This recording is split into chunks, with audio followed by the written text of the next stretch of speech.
Hey guys, Misi here. Welcome to my channel, and today I'm going to recommend some underrated fantasy books that do not get the hype that they deserve. With the books that I'm about to mention, I feel like these are amazing fantasy books that do not get the praise that they deserve.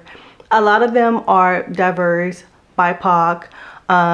Some of them are like horror, some of them are fantasy, and then a lot of them lean towards the romantic fantasy genre, and that's because that's what I tend to read and lean towards.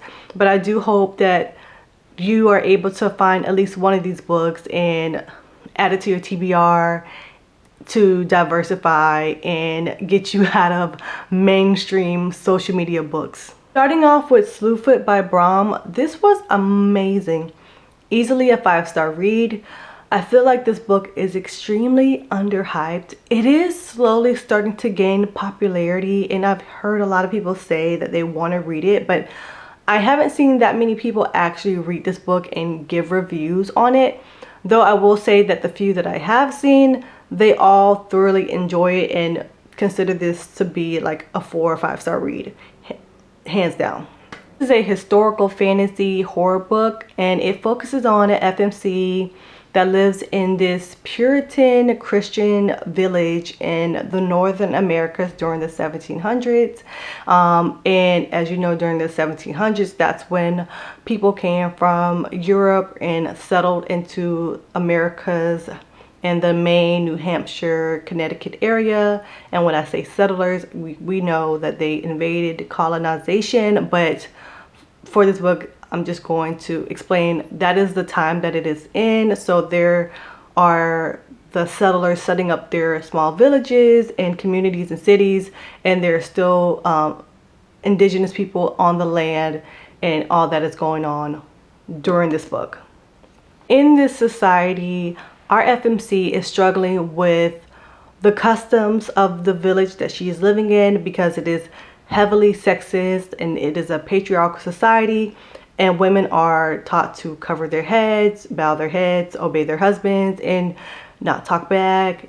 Women during this time are getting beaten, shamed, stoned if they do anything that is not acceptable in the village.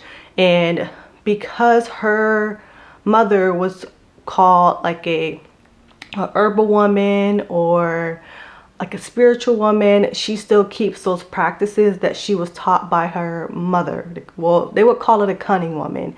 And the villagers don't like that. And because of that, she is like an outcast, and they consider her to be like demonic or a witch or possessed. And there's also this benevolent spirit in this book that the villagers or people would consider to be the devil, which that's not what the spirit is. It's neither good nor bad, and she, early on in this book, befriends this spirit, and together she gets her vengeance on how she's been treated throughout this whole story. I don't want to like give too many details, but this was just it was amazing. It was amazing. I mean, this was a delicious dark tale. If you love folklore, if you like mysticism and witches and like dark fantasy, you should definitely read Slewfoot. This is one for the books. Next, I'm going from something very dark to something very light and refreshing, and that is The Girl Beneath the Sea. This is a new special edition I just received, and it has little author notes throughout the whole story.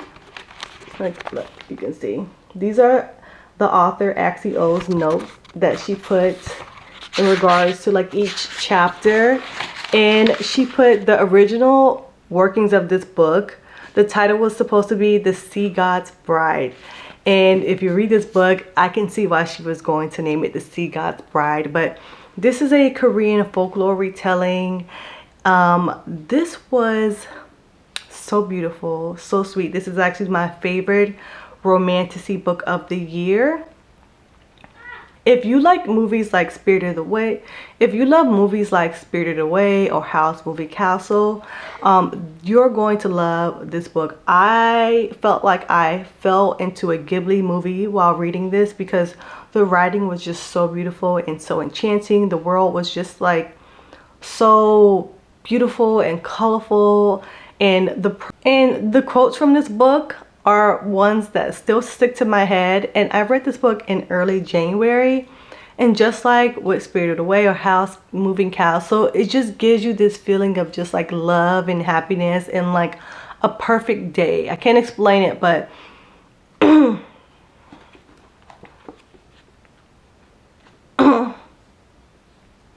but essentially this is about a young woman who is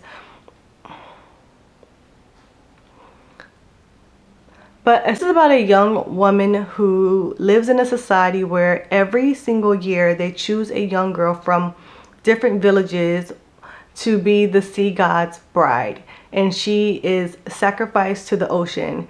And this year her brother's true love, the love of his life, has been chosen to be the sea god's bride. And because she cannot stand to see her brother lose the love of his life, she steps in and offers herself to be the sea god's bride. And when she falls deep into the ocean and enters this mythical place where there are dragons and so many mythical creatures and other gods, she encounters the sea god and finds out that he's the one who truly needs saving. The story has themes of faith, love, and destiny, and it has you questioning, can we choose our own path, or are things destined for us, or is it all the same? And I just really love this story, and I don't feel like a lot of people talk about The Girl Beneath the Sea. I haven't seen anyone on Book Talk recommend this book. And if you have read this or do plan on reading this, let me know your thoughts in the comments. The one you should read is the Raybearer duology. I feel like there is a glare, so I'm going to put these two on the screen. But I love Jordan Ifueko's writing style. I can't wait to read more of her work and to see what else she's going to put out. But the Raybearer's duology has fantasy elements while also having a lot of African inspiration. The world is vivid. It has found family. It has a badass FMC Tarisai who I just fell in love with. It has a little bit of romance, and for it to be YA, which I have a love-hate relationship with YA, this is just like top-notch YA fantasy in my opinion. Got me hooked from beginning to end, and even after finishing the ending of book 2, I still wanted more because it was that amazing. And the themes of self-discovery, identity, and loyalty were just powerful. Definitely one for the books. If you haven't read the Raybearer duology series, you need to read it soon. Read it now. Read it ASAP. Also by Jordan Ifueko, The Maid and the Crocodile. This is a mixture of if Beauty and the Beast and House Moving Castle came together to make a baby with some African culture inspiration thrown into the mix. It was perfect. It was phenomenal. It was so cute, and it's like the perfect cozy romantasy. In the Raybearer duology, because the plot is mainly focused on the political unrest, self-identity, self-discovery, and the espionage that's going on, romance is like a very subplot. So what Jordan Ifueko decided to do is gift us with this beautiful romantasy, The Maid and the Crocodile. So a lot of people say read the Raybearer duology before reading The Maid and the Crocodile, but you don't need to. You can read The Maid and the Crocodile as a standalone, and it does not take away from the Raybearer duology. They are set in the same world, but The Maid and the Crocodile is 10 years in the future, post-war of everything that happened in the Raybearer duology. And I'm going to leave you off with the Defy the Night trilogy. That was like perfection. Book 2 was kind of slow, but the overall series as a whole was just amazing. I was actually shocked that this is a YA series because I don't know, again, like I said, I've had like a very love-hate relationship with YA in recent, but the Defy the Night series is one of my favorite trilogies, one of my favorite YA of all time. And what I liked about this story is just like the characters felt so raw and real. And it's set in a world where the kingdom and all its people are dying from this mysterious illness, and there's no rhyme or reason. People are randomly dying, and it doesn't matter if you are a nobleman or a noblewoman in the palace, or if you are a commoner in the outside villages. Anyone is capable of contracting this illness, and there's only one known cure, which is this herbal plant, right? And if you enjoyed Robin Hood or the Robin Hood story, you are going to enjoy the Defy the Night series, because the MMC in this story has like a Robin Hood vigilante type of personality, and the author did say that she drew inspiration from Robin Hood. And I love that it has dual POVs in this, and honestly there are some plot twists in this book that I did not see coming at all. And the ending of the series as a whole was just perfect.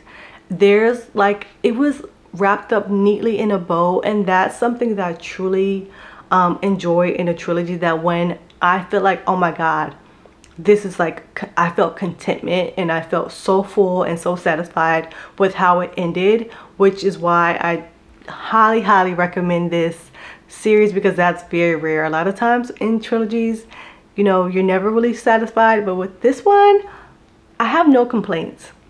So these are the books that I recommend, that I think you will enjoy, that are underhyped.